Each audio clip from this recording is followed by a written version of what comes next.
Assalamualaikum warahmatullahi wabarakatuh. Nama saya Akmarina Mazaya dengan NIM 2051321. Kali ini saya akan menjelaskan materi tentang peradaban Islam, zaman klasik, menengah, dan kontemporer. Yang pertama, ada pengertian peradaban dan kebudayaan Islam.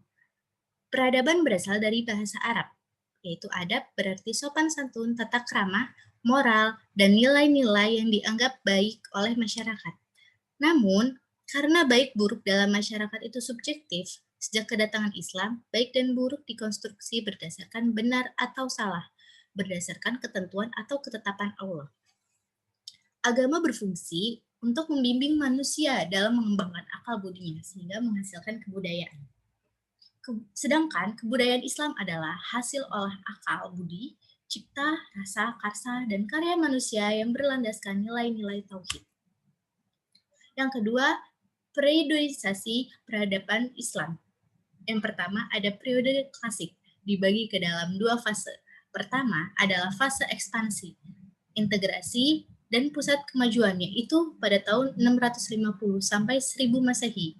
Kedua, fase disintegrasi, yaitu tahun 1000 sampai 1250 Masehi. Pada fase ekspansi, daerah Islam meluas dari Afrika Utara sampai ke Spanyol di belahan barat dan melalui Persia hingga ke India di belahan timur. Daerah-daerah itu tunduk kepada kekuasaan Islam. Namun, pada fase disintegrasi, keutuhan Islam dalam bidang politik mulai pecah. Yang kedua, ada periode pertengahan. Terdapat dua fase, yaitu fase kemunduran dan fase 3 kerajaan besar. Pertama, fase kemunduran yaitu pada tahun 1250 sampai 1500 Masehi. Di masa ini, desentralisasi dan disintegrasi meningkat. Perbedaan antara Sunni dan Syiah dan juga antara Arab dan Persia bertambah nyata. Dunia Islam terbagi dua. Kedua, fase 3 kerajaan besar, yaitu pada tahun 1500 sampai 1700 Masehi. Dan masa kemunduran, yaitu pada tahun 1700 sampai 1800 Masehi. Tiga kerajaan besar tersebut adalah Kerajaan Utsmani di Turki, Kerajaan Safawi di Persia, dan Kerajaan Mughal di India. Yang ketiga, ada periode modern, yaitu pada tahun 1800 sampai sekarang, merupakan zaman kebangkitan umat Islam. Umat Islam mulai sadar bahwa di Barat telah timbul peradaban baru yang lebih tinggi dan menjadi ancaman. Itu dimulai sejak jatuhnya Mesir di tangan Barat. Pada periode modern, umat Islam heran melihat kebudayaan dan kemajuan Barat. Raja-raja dan para pemuka Islam mulai memikirkan bagaimana meningkatkan mutu dan kekuatan umat Islam kembali. Yang ketiga, manfaat mempelajari sejarah Islam. Yang pertama, umat Islam merasa bangga dan mencintai kebudayaan Islam yang merupakan buah dari karya umat Islam masa lalu.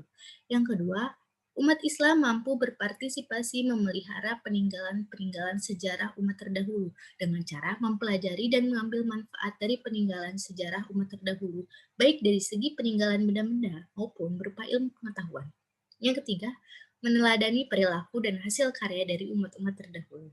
Yang keempat, mengambil pelajaran dari berbagai keberhasilan dan kegagalan pada masa lalu.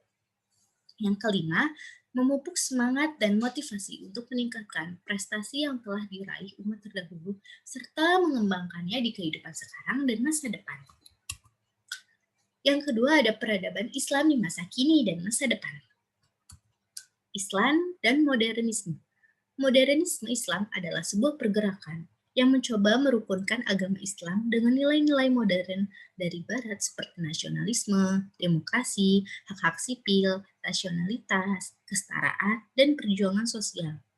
Gerakan ini dapat berupa peninjauan secara kritis terhadap konsep-konsep lama dan metode-metode fikih, serta penggunaan pendekatan tafsir yang baru, sehingga modernisasi yang dilakukan harus berpedoman kepada Islam. Tantangan modernisme.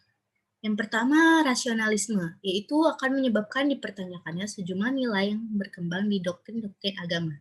Yang kedua, sekularisme, yang berarti mengecilnya wilayah agama yang kemudian hanya terbatas pada soal-soal pribadi dan keluarga. Doktrin-doktrin agama itu menjadi tidak relevan dengan soal-soal kehidupan bermasyarakat dan bernegara.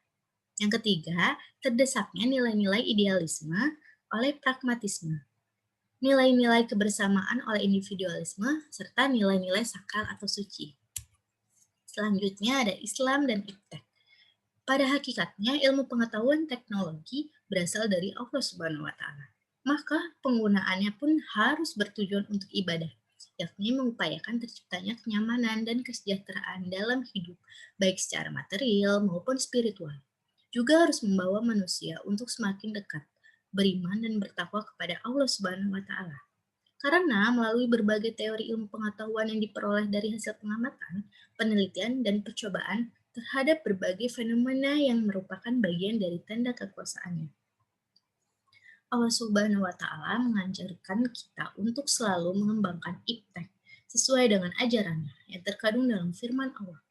Allah akan mengangkat derajat orang-orang yang beriman dan berilmu pengetahuan beberapa derajat. Quran Surat Al-Mujadilah ayat 11. Yang terakhir, masa depan Islam. Sebagaimana Allah berfirman, dialah yang mengutus Rasulnya dengan membawa petunjuk Al-Quran dan agama yang benar untuk dimenangkannya atas segala agama, walaupun orang-orang musyrik tidak menyukai. Quran Surat At-Taubah ayat 33. Yang kedua, firman Allah telah menjanjikan kepada orang-orang di antara kamu yang beriman dan yang mengerjakan kebajikan, bahwa Dia sungguh akan menjadikan mereka berkuasa di bumi sebagaimana Dia telah menjadikan orang-orang sebelum mereka berkuasa. Dan sungguh Dia akan meneguhkan bagi mereka dengan agama yang telah Dia ridhoi. Dan Dia benar-benar mengubah keadaan mereka setelah berada dalam ketakutan menjadi aman sentosa. Mereka tetap menyembahku dengan tidak menyekutukanku dengan sesuatu apapun. Tetapi barang siapa tetap kafir setelah janji itu, maka mereka itulah orang-orang yang fasik. Quran Surat An-Nur ayat 55. Berdasarkan kedua ayat tersebut, Allah Subhanahu wa Ta'ala menggambarkan agama Islam akan mendapat kedudukan yang tinggi, agama kemenangan dan kekuasaan yang mapan di muka bumi. Baik, sekian dari saya. Wassalamualaikum warahmatullahi wabarakatuh.